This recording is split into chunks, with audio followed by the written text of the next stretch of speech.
Good morning. I'm Worthy Wiles, and I'm the president of the 2021 class of Highland Park High School. I'm honored to introduce to you one of the most passionate leaders in America today, Valerie Condos Field.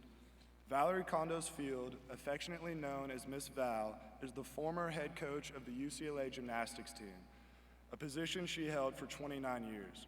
During her tenure, she earned 7 NCAA team championships, was inducted into the UCLA Hall of Fame, and was honored as the Pac-12 Coach of the Century. She wrote the best-selling leadership book, Life is Short, Don't Wait to Dance. Since retiring from UCLA, she's enjoyed an extensive speaking career, mostly influenced by her TED Talk, which asks the question, is all winning success? If you haven't watched it, I highly recommend you join the 3 million people who have.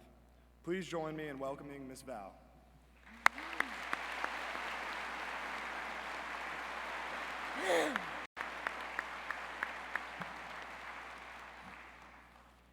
Thank you, Worthy. Thank you for being my host. Thank you, Highland Park. Thank you, Jill Tannenbaum, for making the ask. I'm so honored to be here. Thank you, choir. Just absolutely beautiful. I'm literally blown away. This is not what I expected for a high school graduation, baccalaureate. So, class of 2021, congratulations on this amazing, amazing achievement of yours. Give yourselves a hand real quickly. And a pat on the back, and an attaboy and an attagirl. When I was asked to speak with all of you, I got so excited. And as you heard Worthy say, I was the head coach of the UCLA gymnastics team for 29 years. And you heard all those great accolades, really fun. Like when you're in athletics, winning is fun. So yeah, we won 7 national championships. He's like, yeah, we won 7 national championships. Woohoo, UCLA Hall of Fame, yay. Okay, the thing that always gets me, Pac-12 Coach of the Century. It's like, all that means, people, is I've been around a really long time.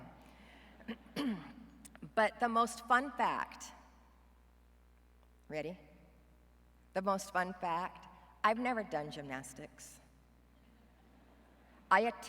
She goes, I attempted a cartwheel 3 years ago on my 58th birthday, and I did not get around. I was a ballet dancer. I was a professional ballerina. Out of high school, I danced professionally.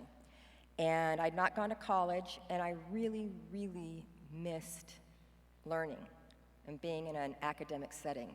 But I was in Washington, D.C., dancing, and I heard that UCLA needed a dance coach for their gymnastics team.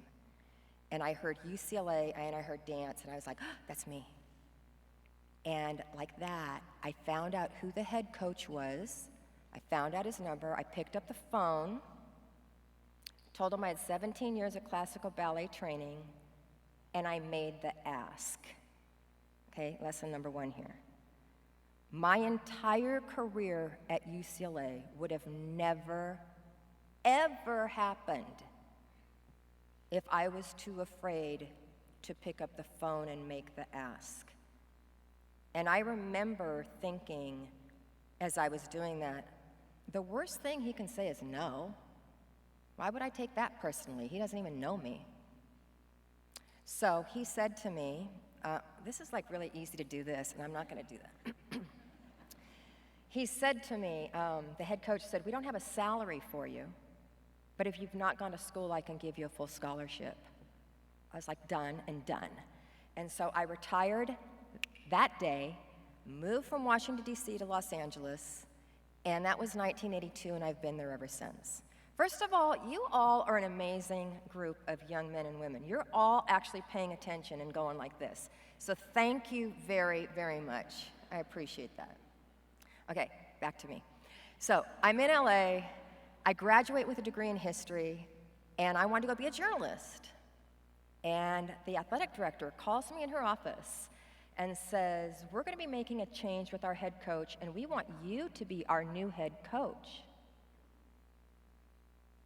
She says I was catatonic for like at least 30 seconds. I remember I laughed out loud and I said, do I need to remind you I don't know the first thing about gymnastics? And she said, she was like Ice Queen. We called her the Ice Queen. She was like, She said, I trust you'll figure it out. I was like, can I get any more than that? That's all I got. So I grew up on stage. I knew how to act. I'll just act like a coach. Okay? So remember, this is the late 1980s. Back then, there was no talk about mental health and wellness, compassion, empathy, all of that. Coaching was dictatorial, authoritative, especially in the world of gymnastics, Eastern European style of coaching. And so I acted like a coach. And I learned how to be tough talking, and I was unsympathetic, and I was unempathetic, and at times, I believe, I was downright mean. And thankfully, and I say that word purposefully, thankfully, we were horrible. We had a ton of talent, and we finished dead last the first year, and we didn't even make it to the national championships the next year. And so I was on my way to resign, and I was going to go back to my athletic director and say, I told you so. I told you I don't know what I'm doing. And true story, I was walking through the student store at UCLA, and I happened upon a book on leadership by the great coach John Wooden. We were talking about John Wooden earlier. Coach Wooden's book magically opened to his definition of success. And I read, success is peace of mind, which is a direct result in knowing that you have done your best. This made no sense to me. Coach Wooden won 10 national championships in 12 years. Coach Wooden was hailed as the greatest coach that ever lived in any sport. Coaches are hired to win. Why didn't he mention winning in his definition of success? And I read it over and over and over until finally I had the biggest aha moment of my career. Success is peace of mind in knowing that you have done your best. I had been trying to be somebody else. And all of you growing up in this world of social media right now in comparison, whenever you try to be somebody else, you will always be a second-rate them. You will never be as good at them being them as they are at being them. And the worst thing that happens, it prevents you from becoming a first-rate you.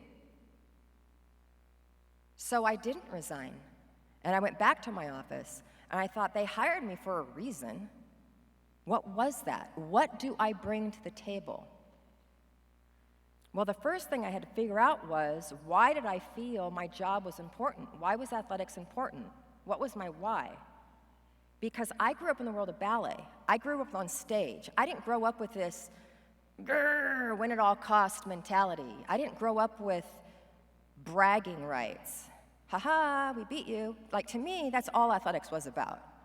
And when I thought about it that way, I was like, that is so juvenile. Ha-ha, we beat you? There has to be more to athletics than bragging rights. And then I got it. It was clear to me. Athletics, and I believe this to this day, is a master class in teaching life lessons that one does not learn in the classroom. Amongst many other things, it teaches us discipline, it teaches us resiliency, and if you're part of a team sport, it teaches you to be a part of something greater than yourself. So I figured out my why, and I was very proud of that. And then I needed to figure out my how, because I was still being a dictator and belittling.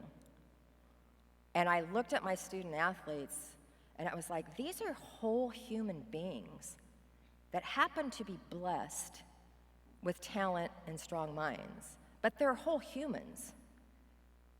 I am going to develop the whole person that is the athlete.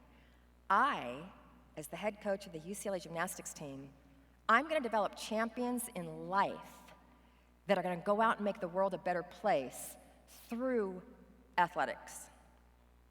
And I knew if I did that, it would translate to the competition floor and we would win. And we did. And I totally have gone off script here. Like, I have no idea where I am. See, I told you that's what you do when you screw up. You just own it. Seriously, I'm on like page 5 and I haven't even, okay. Oh, here we go.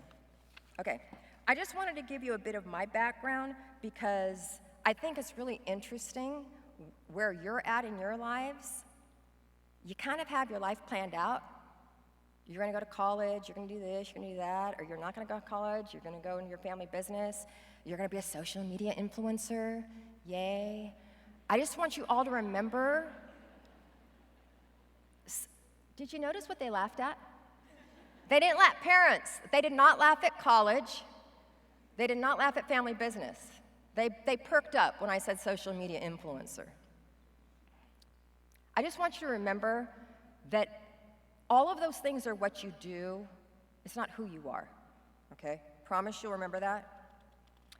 Once I became true to myself and my authentic spirit is when I really started having success. And trust me, I couldn't care less, but I didn't worry about winning. I worried about developing our culture. I worried about taking 18-year-olds and helping them start to find their lives. And it was so cool because I remember one of my seniors came up to me and she said, Miss Val, you have finally become a leader worth following. I said, okay. And she said, you're finally being authentic to who you are. So even when you make mistakes, we know it's coming from a proper intention. UCLA Gymnastics did not hire me to be someone else. They hired me to figure out how to be the best me that I could be. Okay, so let's stop talking about me and let's talking about all of you now. Because of my decades that I spent with 18 to 22-year-olds, which I loved, I love your age. I feel like I get you. I hope you feel the same. And yet, I'm sure you all have heard this, you've all lived through circumstances that none of us older generations had to go through when we were your age. I mean, the only time in my life I wore a mask was this last year. Yet through all that you have experienced, this is where it gets good. The exciting truth is that you are now about to launch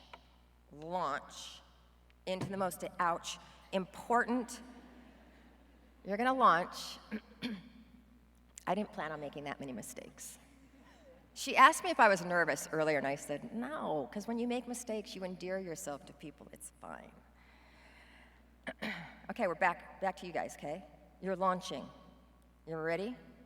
Do you know why this is gonna be the most important and exciting time of your life, these next 4 to 5 years? You are launching into the most inspiring chapter of your life. And whatever this next chapter holds for you, it is going to include the most formative years of your life simply because you get to truly choose who you want to be going forward in this amazing adventure that we all call life. Remember that what you do is not who you are, please. I have done a lot of research on your generation, not just preparing for this, but because I still do a lot of speaking with high schoolers and college-age athletes, student athletes, excuse me. And you all know you're the incomparable Gen Z, right? Okay. This is where we're going to talk really about you guys. There are as many super impressive commonalities amongst all of you as there are frightening commonalities within all of you. And as one Gen Zer said, I looked up his TED Talk, he said, he was great. He said, "You all might not like what we do, but it's not illegal." I was like, okay, that's true. So in my book that I'm reading on Gen Z, I literally cracked up when I got to this chapter, and it said, Gen Z is a generation of paradoxes. You are trendy, yet actually traditional. That's good. I love the faces you guys are making. That's awesome. You are independent, yet much more dependent on your parents than previous generations. It's not that bad of a thing. You have it so good, and yet you have it so difficult. And I say thank you, social media, to that. You are often alone, and yet you're never alone. Again, thank you, social media. Your life is both authentic and yet artificial. Thank you, social media. And then get this. This was a really cool stat. Supposedly, you have a keener interest in leadership than any of the previous 3 generations. How cool is that? Don't you like that? Okay, great. As I think about this, though, okay, so I'm reading all about you guys. I go back to everything I've read about Gen Zers, and then I get really ticked off. Because if I were you, I wouldn't want anyone assuming my reality or writing my story for me. I wouldn't want anyone putting me in a box, and I sure as heck don't want to be another statistic in a generation label. I think that's just mean. I hate labels. Labels put people in boxes. Don't let people put you in a box. Yes, you were all born around 2003. Yes, you're the first generation to have never known life without a smartphone. But your life is not predetermined simply because of the time that you were born. If you think that it is, then you're taking out the second most important gift that God has granted us. The first being his Son, and the second being freedom of choice. Every single thing you do in life is a choice. Which brings me to my number one thing that I've wanted every student athlete that has gone from our program to get through me. Okay, so you ready for this? Okay, by the way, another thing they say about your generation is that you have an attention span of 8 seconds. But we're gonna prove them wrong. So here we go. Most people of wisdom will agree that life is 10% what happens to us and 90% of what we make of what happens to us. We were never guaranteed that life would be easy. In fact, there's never been a human being that has walked planet Earth that had an easy life. But if you choose your responses, there's a difference between responding and reacting. If you choose 90% of how to respond in life, it will prove empowering and really, really fun. Okay, so this is life. This is stuff that happens to you in life. And this is when we react. What I'm encouraging all of you to do is put space between what happens to you at that party tonight, whether you're going to, and your response. Because when people choose their responses, you usually have a lot better action than when you react. Reacting usually gets us in trouble. Okay. So the philosophy that I preach to our student athletes is this. Ready? 8 seconds. Let's hit the refresh button on those 8 seconds. Life is about choice, and the choices you make will dictate the life you live. Every single thing you do in life is a choice. How you choose to get out of bed, how you choose to say good morning, if you're choosing to pay attention to me right now or not, it's a choice.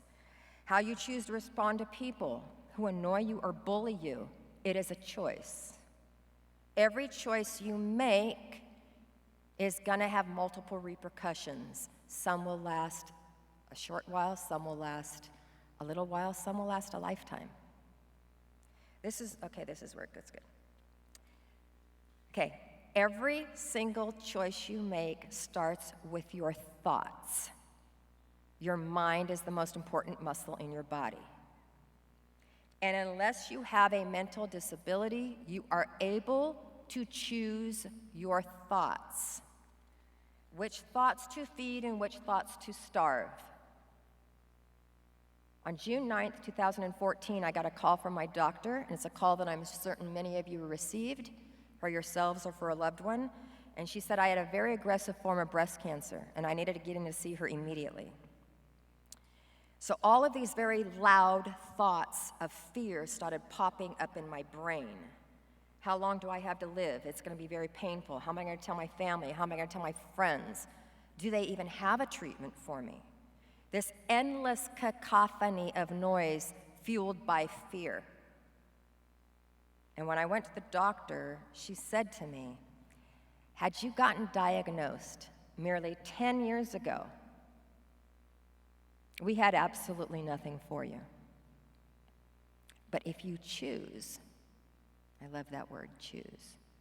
If you choose to get chemotherapy for a year, and if you choose to have surgery, we know it's going to work. At that moment, I chose to insert a whole new thought into my brain. Amongst all of my fear, I inserted the thought of gratitude. I didn't have to get chemotherapy.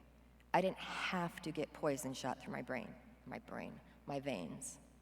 I got to get chemotherapy because I lived at a time that had the chemo, and I live in a country that has the chemo, and at a job that has going to pay me for that's going to help me pay for the chemo. I was so excited with this opportunity to get chemotherapy, I actually called it going to my chemo spa, because a spa is someplace you go to feel better.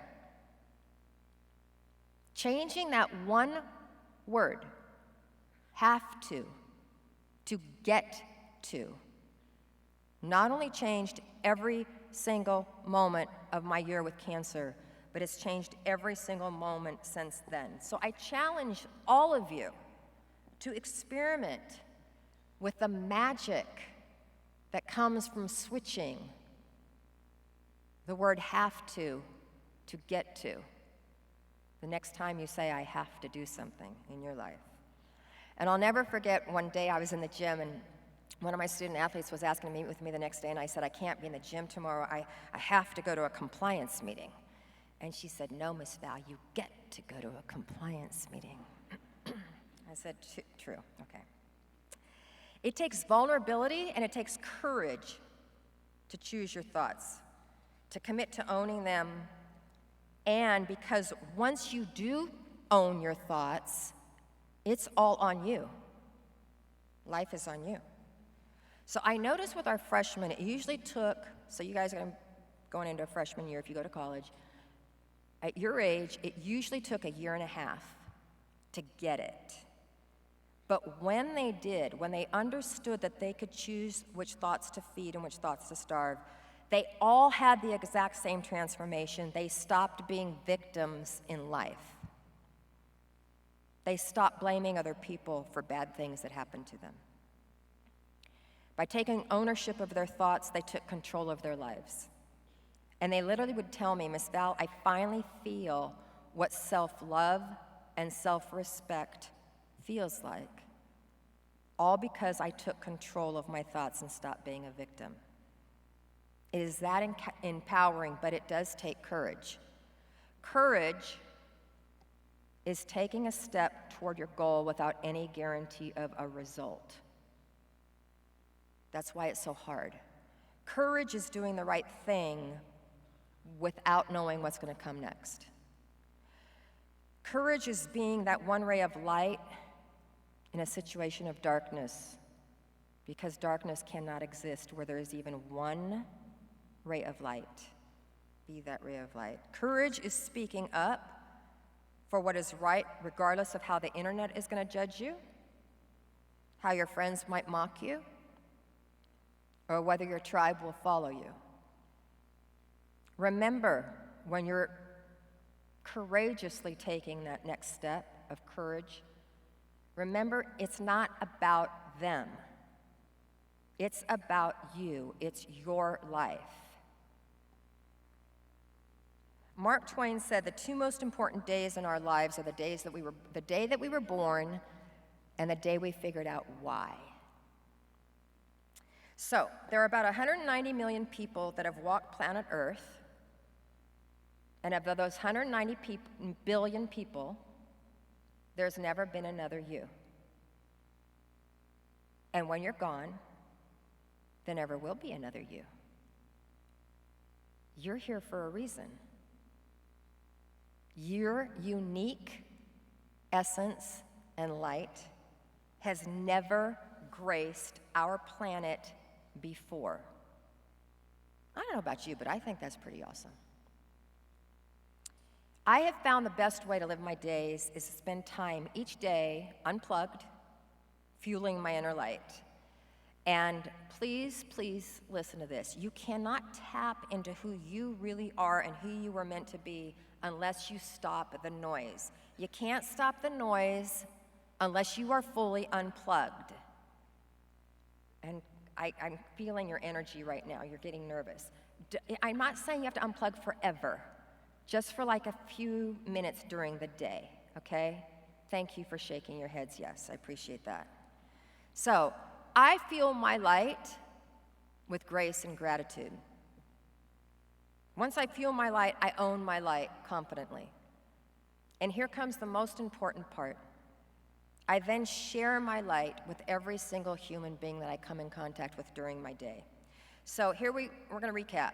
Choose your thoughts, unplug for a little bit of time each day, fuel your light, own it unapologetically, and then share it.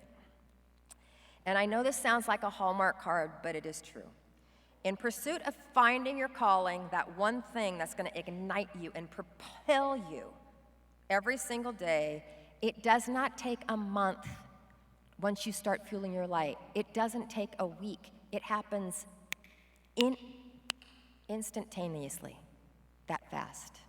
You're going to feel it that fast.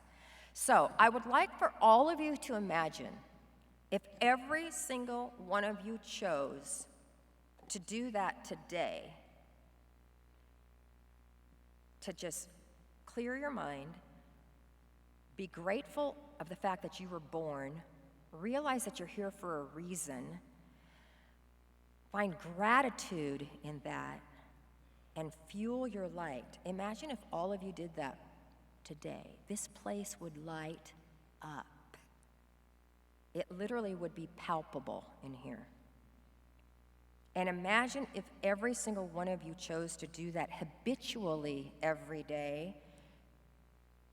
Forget the labels, Gen Z, Gen whatever, we don't care. Who cares? You would be the generation that fueled our world with bold and beautiful light.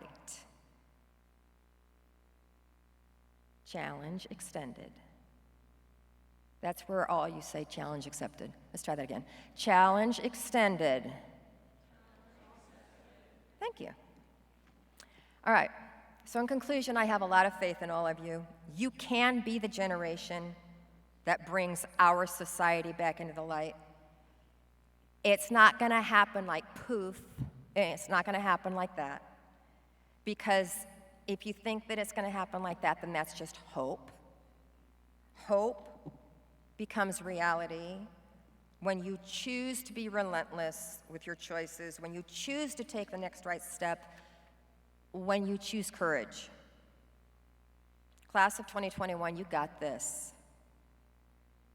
And in anticipation of you bringing renewed light to our world, I would like to be the first to thank you.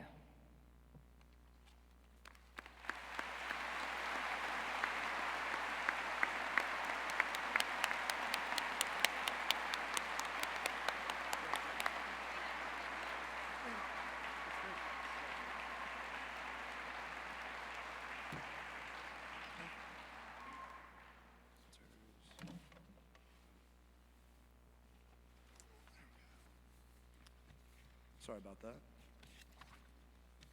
Thank you so much for your inspiring words. The 2021 class and our astounding PTA would like to present to you a token of our appreciation. Thank you again for joining us today.